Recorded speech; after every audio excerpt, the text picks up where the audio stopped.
Osiris, buenas tardes.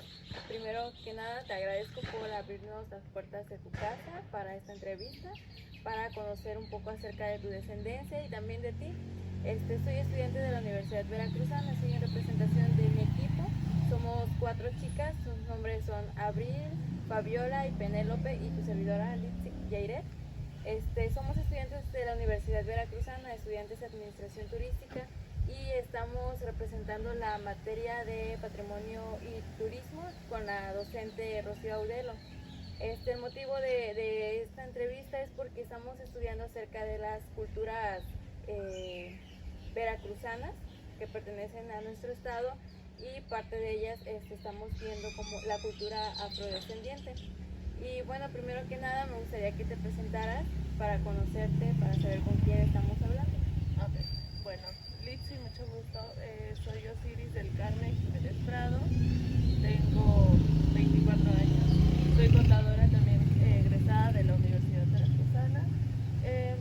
Sinceramente me da mucho gusto que en la actualidad se estén tratando estos temas que son de gran importancia. Y bueno, es un placer estar aquí apoyándolas en lo que se pueda. Pues no sé por dónde empezamos. Ok, muchas gracias.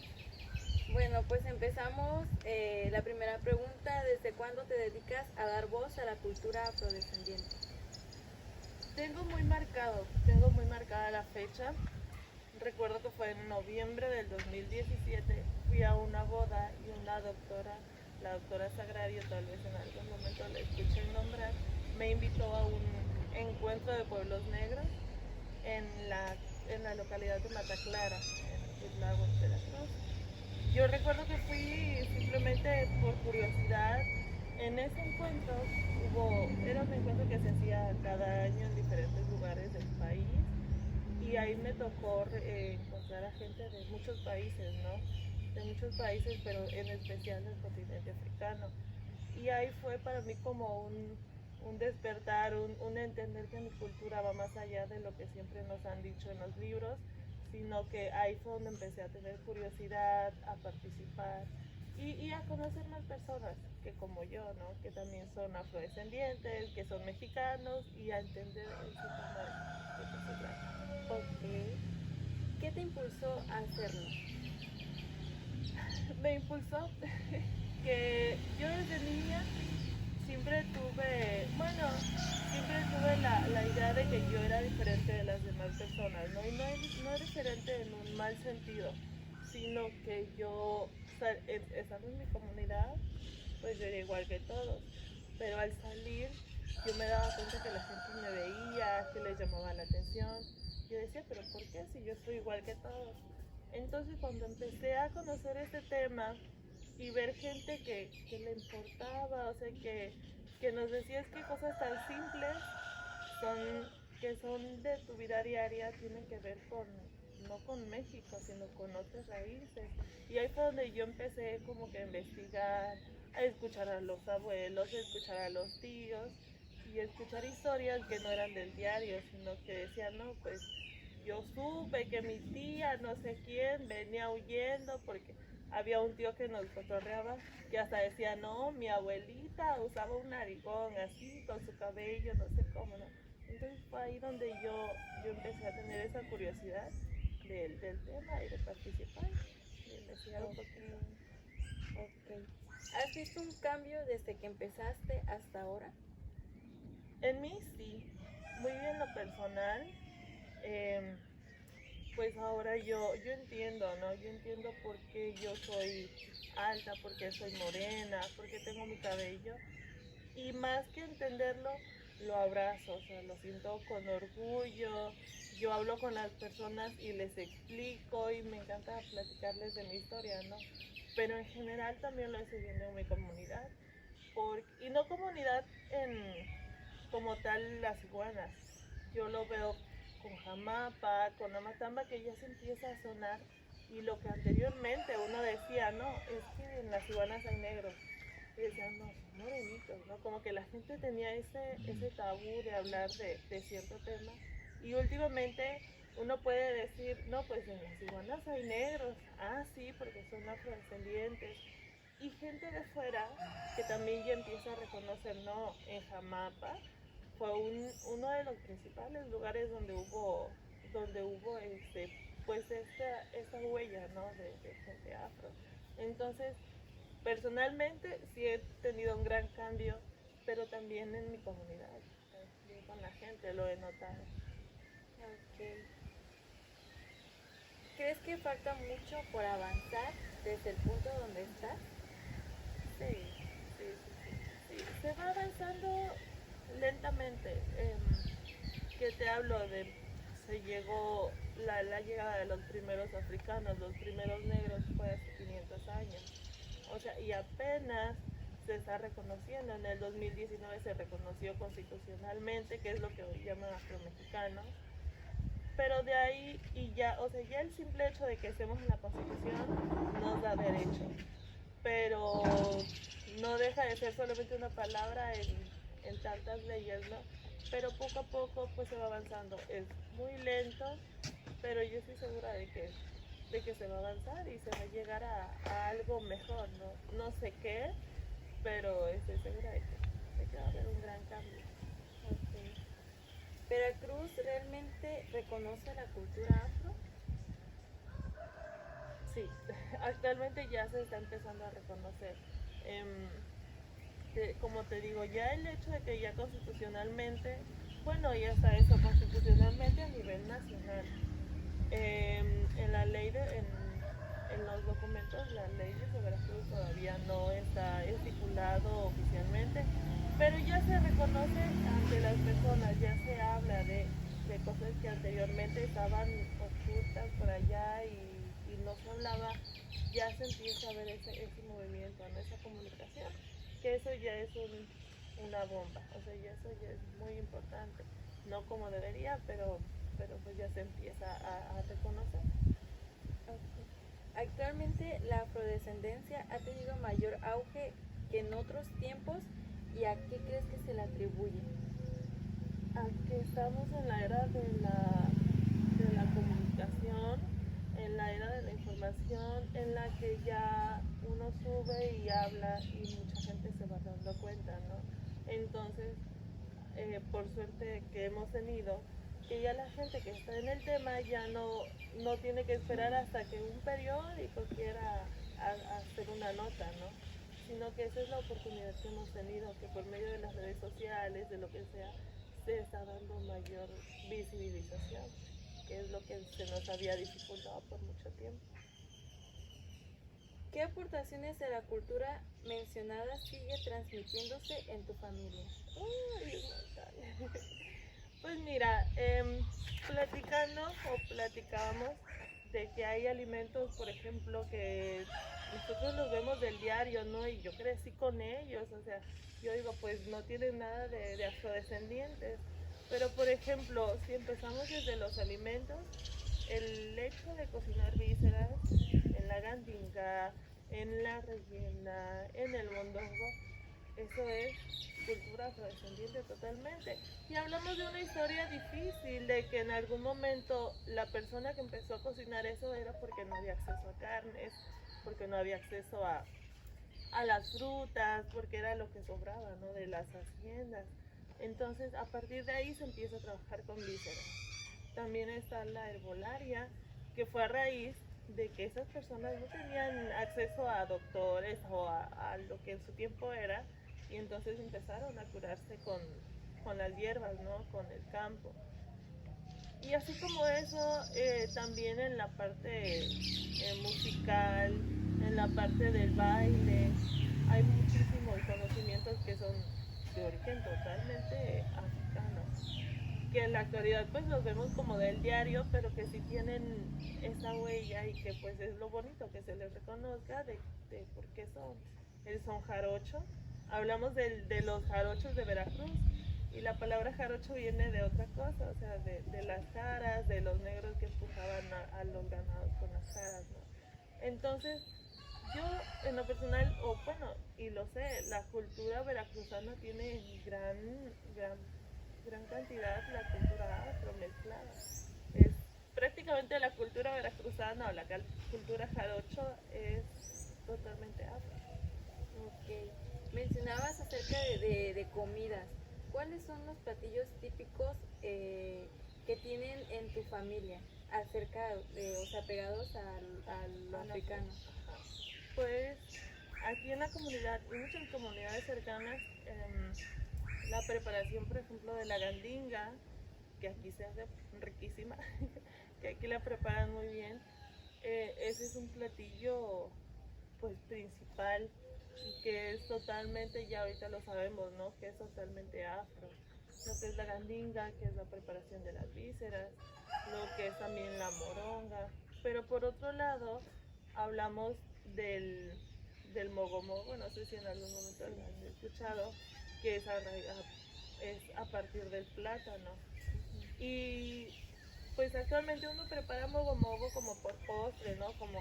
Pero es una historia que viene de épocas en las que no había comida, en las que no había carne, en las que no había manera de alimentarse y buscaban la manera de preparar lo que sea, ¿no? También lo que es el camote, la yuca, preparar esas cosas que la demás gente, los hacendados, pues no les interesaba, ¿no?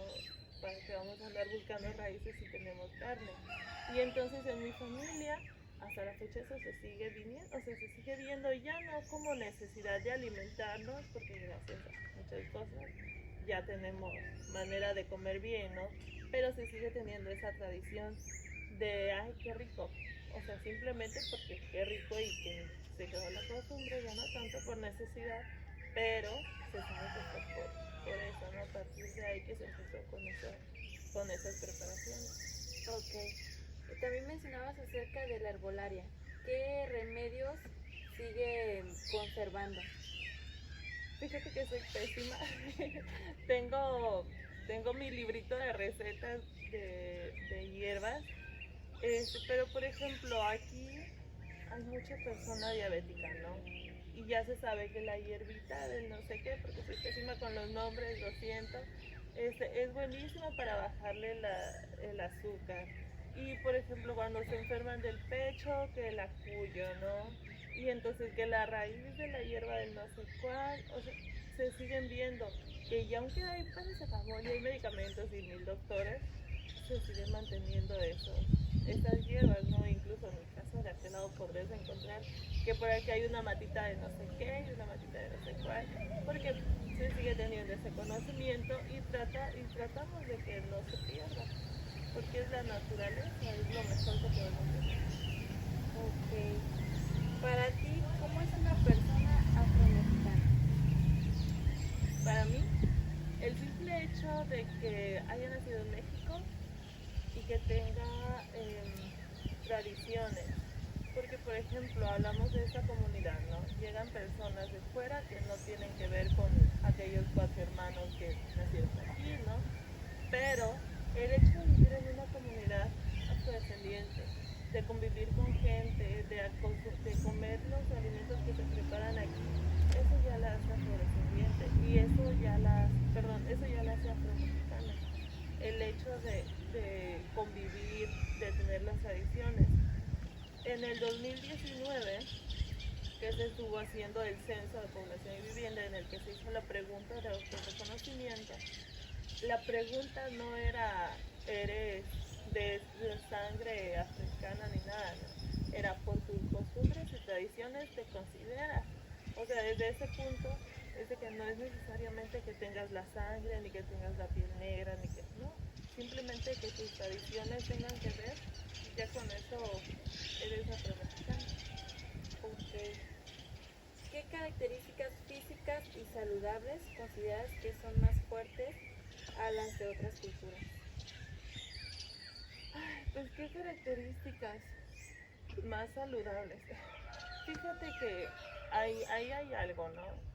A nosotros siempre nos han dicho que por ser más grandes, que la piel oscura, que uno aguanta más. En lo personal, yo salgo tantito al sol y ya me ando muriendo, o sea, mi piel es muy delicada. Entonces yo siento que no va tanto por ese tema de la idea de la imagen grande, de la imagen de piel fuerte. Te lo puedo asegurar que no. Tal vez salimos al sol, no se nos nota tanto, no.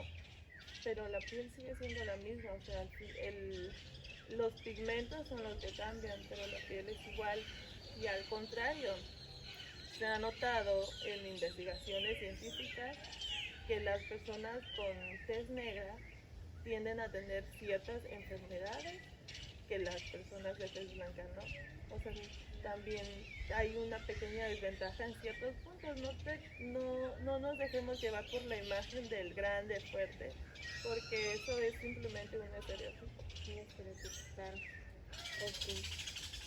¿Cómo promueves las tradiciones y costumbres de tus ancestros? Ah, pues yo, la manera de promoverlas es haciéndolas en mi casa, haciéndolas con mis amigos. A veces preparo algún alimento y yo les invito, ¿no? Por ejemplo, oigan, vamos a comer esto, pero eso sí, me gusta platicarles. A ver, les estoy invitando a esto, pero deben de saber que mi abuelita fulanita del tal era la que lo hacía y lo hacía por esto, lo hacía por lo otro, las tradiciones también. Esa es la manera, o sea, porque uno lo publica, ¿no? Pero, pero eso queda en el aire.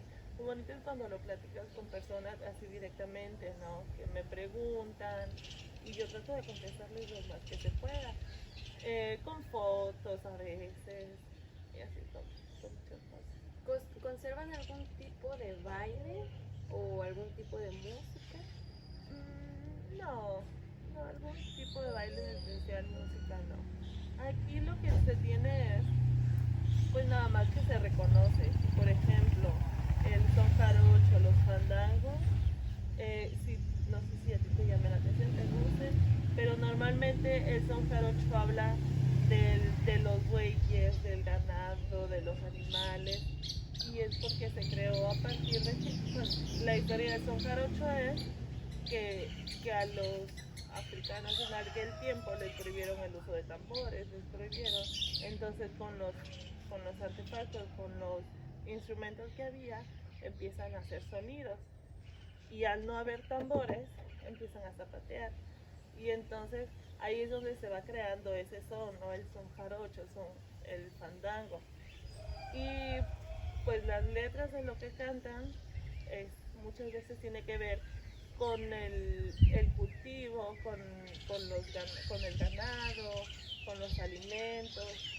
Y pues eso es lo que se tiene, realmente no se ha mantenido una línea de una música, de una manera de bailar muy específica.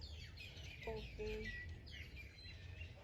¿Cuáles eran los desafíos que enfrentaban los afrodescendientes según tus conocimientos?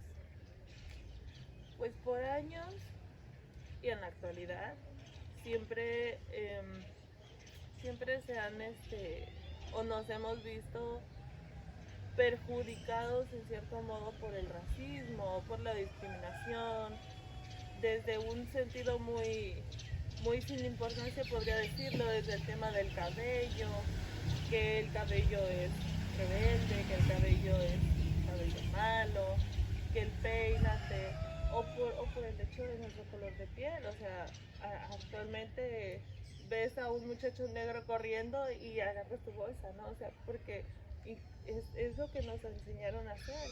Y entonces eso es lo que ha sido una desventaja en gran nivel para la cultura afromexicana, para la cultura afrodescendiente en cualquier país en el que estés, no es solo México. El ver al negro como malo, al ver al negro como alguien peligroso, que muchas veces en algún momento lo fue porque no tenían el acceso a una buena alimentación, a lo que sea, y entonces era la única manera que a lo mejor encontraban, no robarnos sino algo malo. Pero fue a partir de esa opresión, de eso no había de otro modo la manera de salir adelante, ¿no?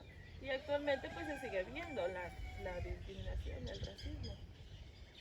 Ok. ¿Cómo llegaron tus ancestros al lugar donde vives aquí actualmente? Esa es la investigación que estamos todavía.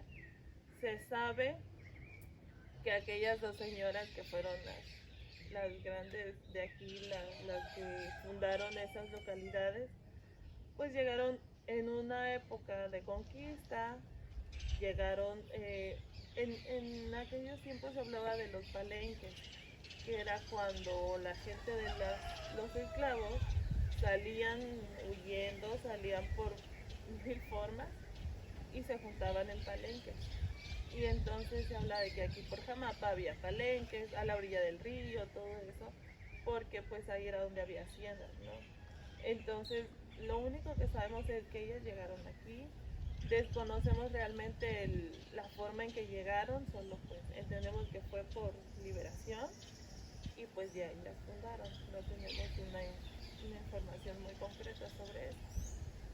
¿Cuántas generaciones consideras que han pasado desde que llegaron esas dos mujeres hasta tu generación? Hablamos de unas 6 generaciones, sí, por unas 5 o 6 generaciones aproximadamente. Ok. Bueno, ¿En algún momento de tu vida te han discriminado por ser parte de esta cultura? Un montón de veces. Sí, pues actualmente ya no, porque yo sí tomé mi historia, yo la tomé y la transformé a mi gusto, ¿no? A abrazarme de ella y a sentirme orgullosa. Pero como niños sí es difícil, por ejemplo, y llegar a la secundaria y estar en medio de tantas niñas claritas con su cabello bien peinadito y uno pues morena o negra y con su cabello así, siempre se vive. Y desde la niñez, o sea, es muy difícil realmente la adolescencia pasarla, ¿no? Con esas grandes marcas de racismo, que entre los mismos niños no pareciera que sea tan mala, pero sí afecta. Al punto de que yo, por ejemplo, como te platico, lo tomé, lo transformé y lo hice a mi modo. Pero yo veo a muchas personas, a muchos jóvenes que lo viven y ni modo, se acostumbran a vivir con ello, a bajar la cara, a aceptarlo y así, o sea, sí se vive mucho. Sí, sí se sufre en algún Sí se punto. sufre. Ok.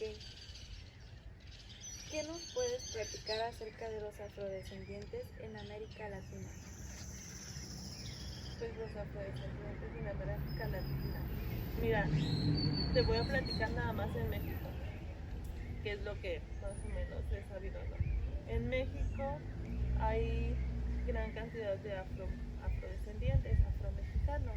Aquí en Veracruz se habla de que llegaron en la época de un tal Hernán Cortés que conquistó, que él trajo a los primeros negros, ¿no? Se sabe que aquí llegaron esclavizados a Veracruz. En el caso de, por ejemplo, Guerrero, en Guerrero fue un naufragio. También venían esclavizados, naufragó el barco y llegaron ellos ya siendo libres, a costas, ¿no? En el caso, por ejemplo, de Coahuila, ahí hay una comunidad de negros que se llaman negros mascogos, que ellos llegaron ahí porque huían de Estados Unidos, donde eran esclavos, llegan a México, en algún momento ellos fueron los defensores del país, estuvieron de acuerdo con Benito Juárez, él les dio tierras y están asentados. Entonces, a México han llegado afromexicanos, afrodescendientes de diferentes maneras, pero al final de cuentas todas vienen de del mismo lugar, ¿no? Todos traemos las mismas maneras físicas, pero también la algarabía, porque se conoce al negro como alguien muy alegre, como alguien muy risueño, como alguien luchador. Y no es cierto, porque también son estereotipos, pero sí todos tenemos eso en común, que venimos de un momento de sufrimiento, que muchas veces no llegamos a México por gusto, ¿no? O no llegaron a México porque, ay, qué bonito, ¿no? Muchas veces fue de manera forzada. Entonces, a México esa es la manera en que llegaron, la gran mayoría, como te repito.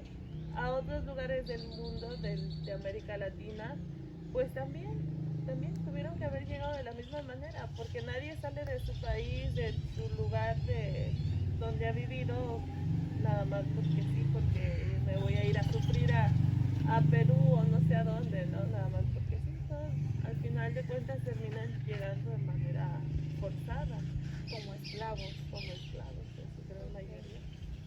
¿Cómo crees que favorece la inclusión de las personas afrodescendientes en México? Favorece